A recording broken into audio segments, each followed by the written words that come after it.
महाजनादेश यात्रेच्या दरम्यान मुख्यमंत्री पत्रकार परिषद घेत आहेत. थेट जाऊया. सरांनी मुख्यमंत्री महोदयांनी या देवदत्तप्रमाणे महाराष्ट्राच्या जनतेला आधार दिला. धुळे जिल्ह्यामध्येही मोठ्या प्रमाणामध्ये नुकसान झालेलं आहे. या संदर्भात साहेबांनी वेळोवेळी त्याचा आढावा घेतलेला आहे. आम्ही धुळे जिल्ह्यातल्या सर्वच पत्रकारांच्या वतीने या सगळ्या संकटाला सामोरे जाण्यासाठी त्यांना ईश्वर राजनीतिक शक्ती देव आणि मी त्यांचं स्वागत करतो आणि त्यांनी धन्यवाद.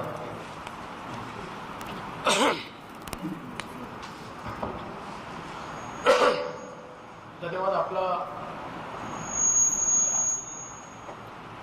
खूप खूप आभार. महाजनादेश यात्रा मी सुरू केली आणि जवळपास 10 जिल्हे झाल्यानंतर महाराष्ट्रामध्ये जी भीषण पूर परिस्थिती सुरू झाली त्यामुळे मी महाजनादेश यात्रा स्थगित केली होती आणि आता त्याचा दुसरा टप्पा हा काल धुळेपासून मी सुरू केला आणि काल धुळे, दोंडईच्या, नंदुरबार आणि मधली काही गावं असा हा पहिला टप्पा, दुसऱ्या टप्प्याचा पहिला दिवस काल आम्ही त्या ठिकाणी केला. साधारणपणे आतापर्यंत या यात्रेच्या माध्यमातून 43 विधानसभा क्षेत्रांपर्यंत आम्ही पोहोचलो. 1165 किलोमीटरची यात्रा पूर्ण झाली आहे आणि हा दुसरा टप्पा जो आहे यामध्ये उत्तर महाराष्ट्र, मराठवाडा, विदर्भाचा एक राहिलेला जिल्हा असं करत सोलापूरला आम्ही दुसरा टप्पा संपवू आणि मग तिसरा टप्पा जो आहे तो पुन्हा 13 तारखेपासून 19 तारखेपर्यंत असेल, ज्यात कोकण आणि पश्चिम महाराष्ट्राचा उरलेला भाग असा 3 टप्प्यामध्ये ही यात्रा या ठिकाणी होते. मला एका गोष्टीचा आनंद आहे की आम्ही यात्रा काढल्यानंतर अनेक पक्षांना उत्साह आलाय, अनेकांच्या यात्रा सुरू झाल्या. त्या सगळ्या यात्रांना माझ्या शुभेच्छा आहेत. मुळात यात्रेची परंपरा ही भारतीय जनता पक्षाची आहे. विरोधी पक्षात असताना संघर्षाची यात्रा आणि सत्तेत असताना संवादाची यात्रा ही परंपरा भाजपची कायम ठेवत ही यात्रा घेऊन मी निघालो आहे.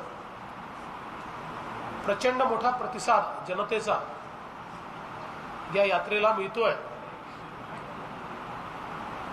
लोकांच्या अपेक्षाही आहेत, पण लोकांना हे देखील वाटतं की हे सरकारच आपल्या अपेक्षा पूर्ण करू शकतं आणि म्हणून काही कामं झाली असतील किंवा काही झाली नसतील तरी लोक उत्स्फूर्तपणे आम्हाला पाठिंबा देत आहेत, ही अपेक्षा ठेवत आहेत की भविष्यात आम्ही ही सर्व कामं करावी. आता खरं तर आपण सगळे पत्रकार आहात, त्यामुळे आपल्याला राज्यातली खबर असते. त्यामुळे राष्ट्रवादीच्या यात्रेची काय परिस्थिती आहे मी सांगण्याचं कारण नाही आहे. काँग्रेसची भ्रष्टाचाराची जत्रा निघाल्यामुळे त्यांनी यात्राच रद्द केली आहे. त्यामुळे आता त्यांच्याकडे यात्रा आहे की नाही मला माहिती नाही.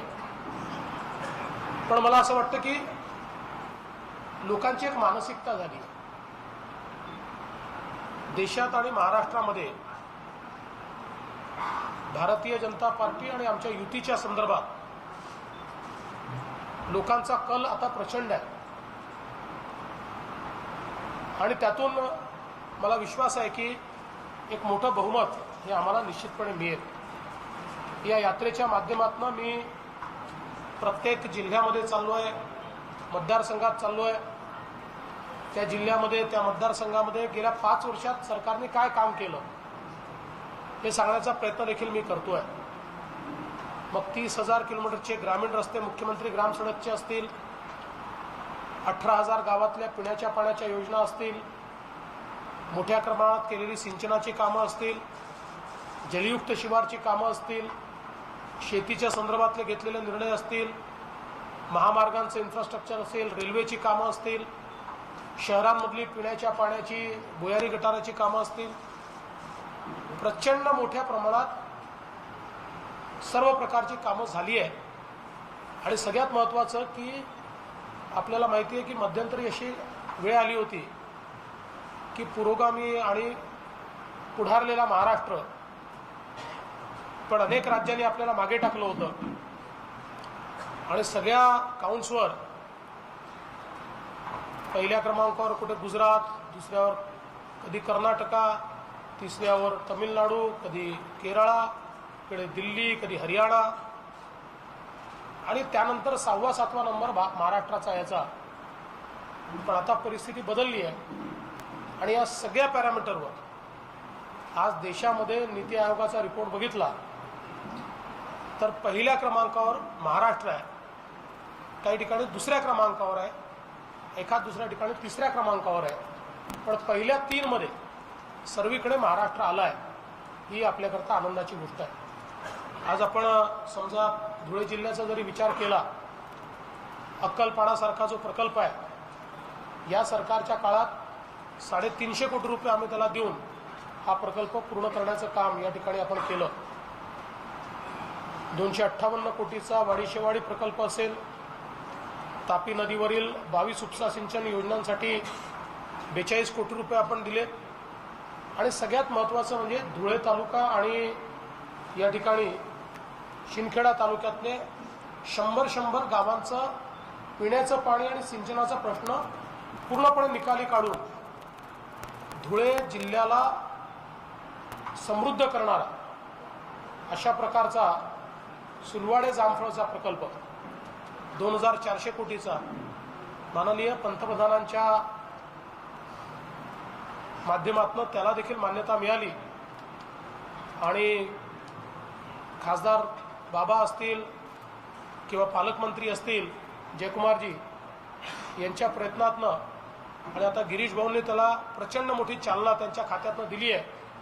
त्यामुळे योग्य वेळेत तो पूर्ण करून या जिल्ह्याचं चित्र हे पूर्णपणे आपण करणार आहोत, बदलणार आहोत. यासोबत तापी मेगा रिचार्ज हा एक अत्यंत महत्त्वाकांक्षी प्रकल्प 6000 कोटीचा किंवा नार पार गिरणा नदीजोड प्रकल्प, हे सगळे प्रकल्प आज चालना मिळालेली आहे, विविध टप्प्यांवर आहे, अडथळे दूर होत आहेत आणि पुढच्या काळामध्ये हे सगळे प्रकल्प या ठिकाणी कार्यान्वित होतील.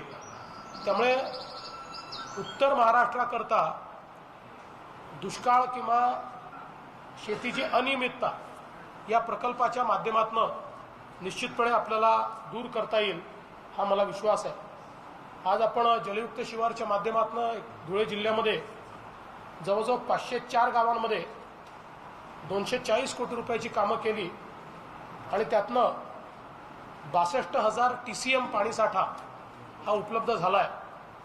आणि यावेळेस पाऊस पडल्यामुळे म्हणजे थोडा जास्ती पण पडला आणि थोडी पूर परिस्थिती तयार झाली, पण पाऊस पडल्यामुळे या सगळ्या स्ट्रक्चर्समध्ये मोठ्या प्रमाणात पाणी आपल्याला आज पाहायला मिळत आहे आणि त्याचा एक वेगळा आनंद आमच्या शेतकऱ्यांना आहे. आपण जर या ठिकाणी या जिल्ह्याचा विचार केला तर 84,000 शेतकऱ्यांना 471 कोटीची कर्जमाफी आपण या ठिकाणी दिली आणि अजूनही आपण योजना बंद केलेली नाही. जेवढे पात्र शेतकरी आहेत त्यांच्या अडचणी दूर करून दर महिन्याला आपण नवीन ग्रीन लिस्ट काढतोय आणि त्यांना त्या ठिकाणी पात्र करतोय. माननीय पंतप्रधानांची जी किसान सन्मान योजना आहे त्यामध्ये 2,12,000 शेतकऱ्यांना या ठिकाणी आपण वार्षिक 6,000 रुपये देण्याची सुरुवात या ठिकाणी केलेली आहे.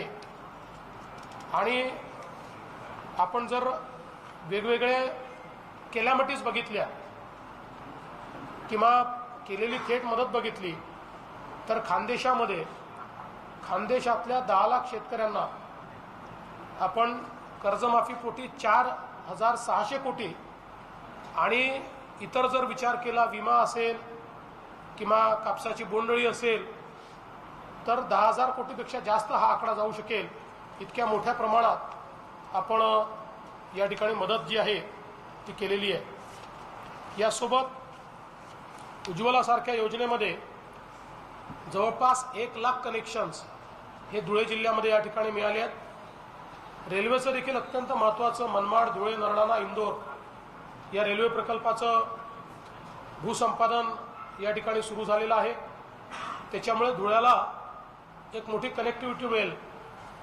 ऐतिहासिकदृष्ट्या धुळे हे एक मध्यवर्ती आणि ट्रेडिंग अशा प्रकारचं सेंटर राहिलेलं आहे, पण कनेक्टिव्हिटीच्या अभावी गेल्या काही वर्षात त्याची जी वाढ व्हायला पाहिजे होती किंवा त्या ठिकाणी जी आर्थिक ग्रोथ व्हायला पाहिजे होती ती थोडी थांबल्यासारखी होती। पण हे प्रकल्प झाल्यानंतर ही जी कनेक्टिव्हिटी सुरू होणार आहे यातनं मोठ्या प्रमाणात आपल्याला फायदा मिळणार आहे। DMIC आहे, त्यातनं मोठा फायदा आपल्याला मिळणार आहे। यासोबत धुळे शहराकरता मोठ्या प्रमाणात निधी आपल्या सरकारने उपलब्ध करून दिला। फोन जरा फोन उचलून फोन काढून उचलून घ्या तुमचा। धुळे शहरामध्ये आपण अक्कलपाडा ते धुळे पिण्याच्या पाण्याच्या योजनेकरता 170 कोटी रुपये दिले। भूमिगत गटारीकरता 150 कोटी रुपये दिले, ज्याचं काम सुरू झालं आहे। नगरोत्थानमध्ये रस्त्यांकरता 100 कोटी रुपये दिले आहेत। आणि माझा संकल्प आहे की हे जे शहर आहे एकेकाळचं अतिशय प्लॅन्ड अशा प्रकारचं शहर आहे। आपल्याला माहिती आहे की सर विश्वेश्वरय्यांनी प्लॅन केलेलं हे शहर आहे। दुर्दैवाने त्याला जेवढी नंतरच्या काळामध्ये निधी मिळायला पाहिजे होता तो मिळू शकला नाही। पण आम्ही निश्चितपणे हे ठरवलं आहे की या शहराचं चित्र बदललं पाहिजे, याचं स्वरूप हे आपल्याला प्लॅन सिटी म्हणूनच असलं पाहिजे। आणि म्हणून त्या संदर्भात देखील भविष्यातही मोठ्या प्रमाणात निधी उपलब्ध करून देण्याचं काम हे राज्य सरकारच्या वतीनं निश्चितपणे होईल। खरं तर महाराष्ट्रामध्ये या यात्रेच्या माध्यमातून लोकांपर्यंत जेव्हा जातोय त्यावेळी जी लोकांची भावना पाहायला मिळते ती महाराष्ट्राच्या जनतेचे आभार मानतो की एवढं प्रेम हे महाराष्ट्राच्या जनतेने आज या यात्रेच्या माध्यमातून माझ्यावर व्यक्त केलं आहे। पण हे जे प्रेम आहे हे खऱ्या अर्थानं माझी जबाबदारी वाढवणार आहे।